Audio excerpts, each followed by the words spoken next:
नमस्कार सर्वांना धम्मचक्र परिवर्तन दिनाच्या आणि दसऱ्याच्या हार्दिक शुभेच्छा। इझी रेसिपी बाय वैशालीमध्ये तुम्हा सर्वांचे स्वागत आहे।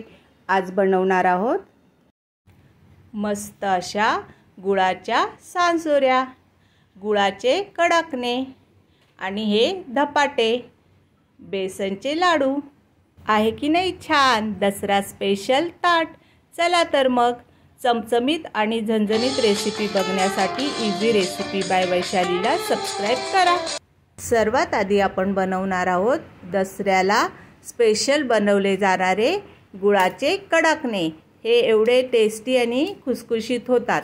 त्यासाठी आपल्याला लागणारे साहित्य आहे 3 वाटी गव्हाचे पीठ, 1 वाटी बेसन, अर्धी वाटी तांदळाचे पीठ, अर्धी वाटी रवा, वेलची, खसखस, तूप आणि गूळ, तळण्यासाठी तेल।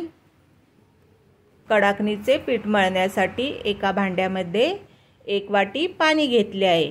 त्यामध्ये 2 वाटी, तुमच्या आवडीनुसार तुम्ही गोड कमी जास्त करू शकता। मी 2 वाटी गूळ घेतलेला आहे आणि पाणी थोडे कोमटच करायचे, जास्त गरम करायचे नाही। त्यामध्ये 1 चमचा तूप घालायचे आणि चवीपुरते गोड पदार्थामध्ये घालतात म्हणून चिमूटभर मीठ। गोड पदार्थात नेहमी चिमूटभर मीठ घालायचे। मीठ घातल्याने गोड पदार्थ छान चवदार लागतो। आता एका भांड्यामध्ये 3 वाटी गव्हाचे पीठ घालायचे, त्यामध्ये अर्धी वाटी रवा, 1 वाटी बेसन आणि खुसखुशीत होण्यासाठी अर्धी वाटी तांदळाचे पीठ।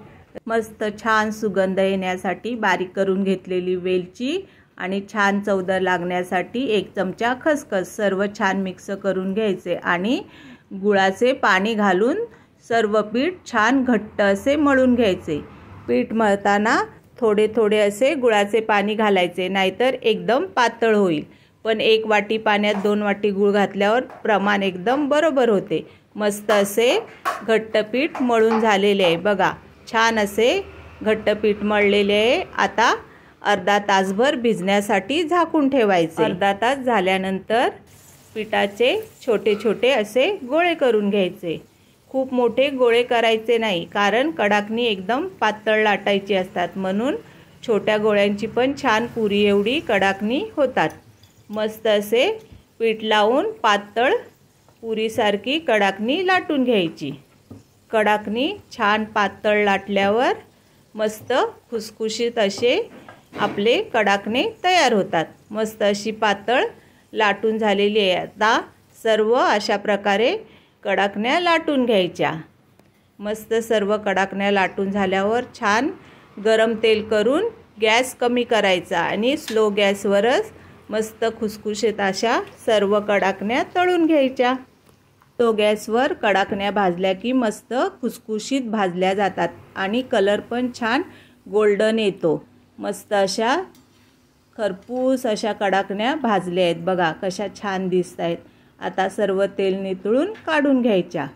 अशाच प्रकारे सर्व कडाकण्या भाजून घ्यायच्या। फास्ट गॅसवर कडाकणी भाजली तर कडाकणीला जास्त डार्क कलर येतो। सर्व मस्त अशा खुसखुशीत कडाकणी तयार झाली आहे बघा, किती खुसखुशीत झाली आहे। पटकन तुटतात पण आणि एकदम चवीला पण टेस्टी झाल्या आहेत। या दसऱ्याला अशा प्रकारच्या कडाकण्या नक्की बनवा।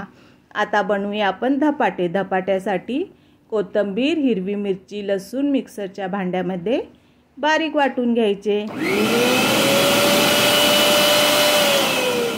धपाट्याचे पीठ घेतलेले आहे, त्यामध्ये 1 चमचा हळद, चवीपुरते मीठ घालायचे आणि वाटून घेतलेला हिरवा मसाला घालून घ्यायचा। तुमच्या आवडीनुसार तुम्ही तिखट जास्त कमी करून हिरवा मसाला घालायचा आणि छान जास्त घट्ट नाही किंवा खूप पातळ नाही असे पीठ मळून घ्यायचे। धपाट्याचे पीठ कसे बनवायचे याचा व्हिडिओ चॅनलवर आहे, खाली लिंक देत आहे, ते बघून पीठ बनवून घ्या। मस्त असे थोडे थोडे पाणी घालून पीठ मळून झालेले आहे बघा। मसाल्यामुळे धपाट्याच्या पिठाला कलर पण खूप छान आलेला आहे। आता 10 मिनिटं झाकून ठेवायचे, म्हणजे पीठ छान मुरते। 10 मिनिटानंतर मस्त असे आपण धपाटे बनवून घेणार आहोत। आता पहिल्यांदाही माझ्या पद्धतीने आपण धपाटे करू। त्यासाठी 2 पिशव्या मस्त अशा फाडून घेतलेल्या आहेत। आता पिठाचा छान गोळा करून घ्यायचा, मस्त गोल गोळा बनवून घ्यायचा आणि पिशवीला पिठाला छान तेल लावून घ्यायचे। मस्त असे सर्व बाजूनी पिशवीला पण आणि पिठाला पण तेल लावून घेणार आहोत। गोळा ठेवून थोडासा थापून मग दुसरी पिशवी त्यावर घालायची, म्हणजे छान असा पातळ आणि एकसारखा धपाटा तयार होतो। पिशवीमुळे हाताला पण चिटकत नाही, मस्त असा धपाटा तयार होतो। आता या धपाट्याला होल करायचे असेल तर तुम्ही होल करून घेऊ शकता। मस्त असा गरम झालेल्या तव्यामध्ये थापून घेतलेला धपाटा घालून घ्यायचा। धपाटाची एक बाजू शेकली की दुसरी बाजू पण थोडी शेकून घ्यायची आणि धपाटा भाजताना नेहमी गॅस मंद ठेवायचा, म्हणजे आपला धपाटा छान खरपूस भाजून होतो। आता मस्त धपाटा भाजत आलाय। आता सर्व बाजूनी तेल लावून घ्यायचे आणि मस्त खमंग असा धपाटा भाजून घ्यायचा। धपाट्याचा मसाल्यामुळे आणि हळदीमुळे कलर पण किती छान दिसतोय बघा। तुम्हाला धपाटे आवडतात का हे कमेंट करून सांगा। हां, आणि व्हिडिओ कसा आहे हे पण कमेंट करून सांगा। मस्त भाजलेला धपाटा काढून घेऊन आता ही धपाटा करण्याची खरी पद्धत, अशा पद्धतीने सर्वजण धपाटा करतात। एक कपडा छान पाण्यात भिजवून घ्यायचा आणि त्यावर मस्त गोल करून घेतलेला पिठाचा गोळा ठेवायचा। पिठाचा गोळा ठेवण्याआधी पाणी थोडे टाकून घ्यायचे कपड्यावर आणि छान धपाटा थापून घ्यायचा। मस्त असा तुम्हाला पाहिजे तसा धपाटा थापून घ्यायचा आणि पिठाला चांगले असे गोल करून घ्यायचे। अशा पद्धतीने गोल केलेले धपाटे दिसायला भरपूर छान दिसतात आणि हाताने थापल्यामुळे त्यावर हाताची पण डिझाइन मस्त येते। मस्त तव्यावर धपाटा टाकून सर्व बाजूनी तेल घालून घ्यायचे आणि हा पण धपाटा मस्त खरपूस असा भाजून घ्यायचा। बघा, हाताचे मस्त असे ठसे आल्यामुळे धपाटा दिसायला खूप छान दिसतो। तुम्हाला कुठल्या पद्धतीने करायचं आहे त्या पद्धतीने तुम्ही धपाटा करा। तयार झालेत मस्त दसरा स्पेशल धपाटे। तिसरी रेसिपी आहे खमंग असे गुळाचे सांजोरे। त्यासाठी लागणारे साहित्य आहे 2 वाटी गव्हाचे पीठ, अर्धी वाटी मैदा, अर्धी वाटी रवा, तूप आणि मीठ। सारणासाठी लागणारे साहित्य आहे पाव वाटी चण्याचे पीठ, 1 वाटी रवा, 1 वाटी खोबरं, 4 चमचे तूप, वेलची, खसखस। आता आपण सांजोऱ्यासाठी पीठ मळून घेऊया। त्यासाठी गव्हाचे पीठ, मैदा, रवा आणि त्यामध्ये चवीपुरते मीठ घालायचे आणि छान खुसखुशीत होण्यासाठी 1 चमचा तूप घालून घ्यायचे। तूप घालून झाल्यावर सर्व पीठ छान मिक्स करून घ्यायचे। मस्त सर्व मिक्स झाल्यावर थोडे थोडे पाणी घालून छान घट्ट असा पिठाचा गोळा मळून घ्यायचा। पिठामध्ये थोडे थोडे करून पाणी घालायचे, म्हणजे चांगले पीठ मळता येते। थोडे थोडे पाणी घालून मस्त असा पिठाचा घट्ट गोळा बनवून घ्यायचा। तुम्ही या दसऱ्याला कोणती कोणती पदार्थ बनवले हे कमेंट करून सांगा आणि व्हिडिओ कसा वाटला हे पण कमेंट करून सांगा। नवीन असाल तर चॅनलला सबस्क्राइब करायला विसरू नका। आता बनवूया आपण सांजोऱ्याचे सारण।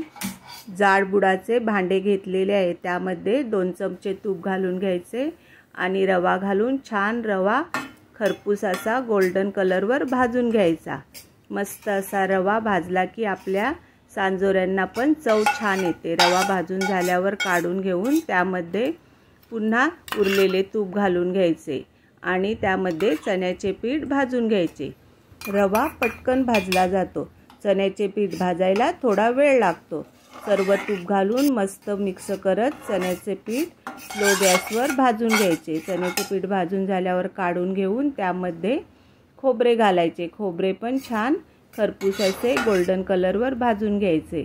खोबरे पण छान भाजून झालेले आहे, बघा किती छान कलर आलाय। आता खोबरे काढून घेऊन पुन्हा पॅनमध्ये 1 चमचा खसखस घालून घेतलेली आहे। खसखस पण छान भाजून घ्यायची।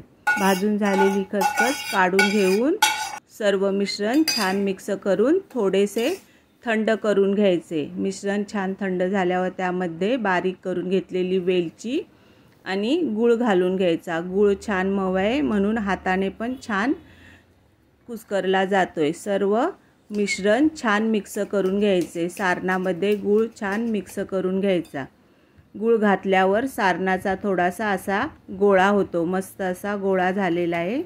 सारण पण छान तयार झालेले आहे। पीठ पण अर्धा तास झाल्यामुळे छान मुरलेले आहे। आता आपण बनवूया सांजोऱ्या। त्यासाठी पिठाचा गोळा घेऊन मस्त असा वाटीसारखा करून त्यामध्ये सारण भरून घ्यायचे।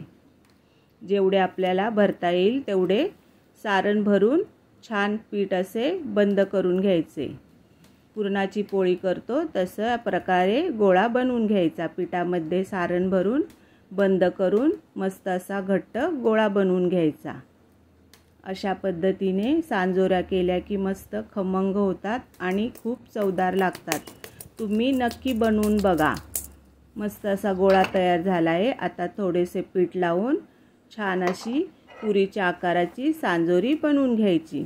हलक्या हाताने लाटून मस्त असे बघा छान असं पीठ झाल्यामुळे मस्त आपली सांजोरी लाटता येते।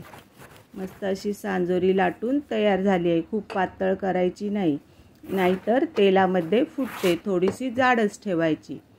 मस्त अशी पिठाची सांजोरी लाटून झालेली आहे। तेल छान गरम करून त्यामध्ये मीडियम गॅसवर छान खमंग असे सांजोरी भाजून घ्यायची। मस्त अशी खरपूस रंगावर गोल्डन कलर येईपर्यंत सांजोरी भाजून घ्यायची। सांजोरीची दुसरी बाजू पण छान भाजून घ्यायची आणि सांजोरी उलटी करताना हळूच उलटी करायची, नाहीतर फुटते। मस्त अशी खरपूस गोल्डन कलरवर सांजोरी भाजून झालेली आहे। बघा दिसायला पण खूप छान दिसते की नाही। आता अशाच पद्धतीने सर्व सांजोऱ्या लाटून आणि तळून घ्यायच्या। मस्त खुसखुशीत आणि चवदार अशा सांजोऱ्या तयार झाल्या आहेत। खायला तर खूप टेस्टी लागतात। बघा कशा छान दिसत आहेत आणि सारण पण आत मस्त भरलेले आहे, दिसते की नाही। आता तयार करूया आपण ताट। त्यासाठी आधी आपण ठेवल्या आहेत सांजोऱ्या। मस्त खुसखुशीत आणि टेस्टी सांजोऱ्या, त्यानंतर दसरा स्पेशल कडाकणे आणि धपाटे पण खूप छान दिसत आहेत। आवडले की नाही हे कमेंट करून सांगा। मी बेसनचे लाडू पण बनवलेत। तुम्हाला व्हिडिओ पाहिजे असेल तर कमेंट करून सांगा। हां, आणि सर्व पदार्थ एकदम टेस्टी झालेत। कसे वाटले हे कमेंट करून सांगा आणि व्हिडिओ आवडला तर लाईक करा आणि शेअर करायला विसरू नका। खुसखुशीत असे गुळाची कडाकणी आणि सांजोरी एकदम टेस्टी झाले। या मग खायला। पुन्हा भेटूया अशीच एक नवीन रेसिपी घेऊन। धन्यवाद।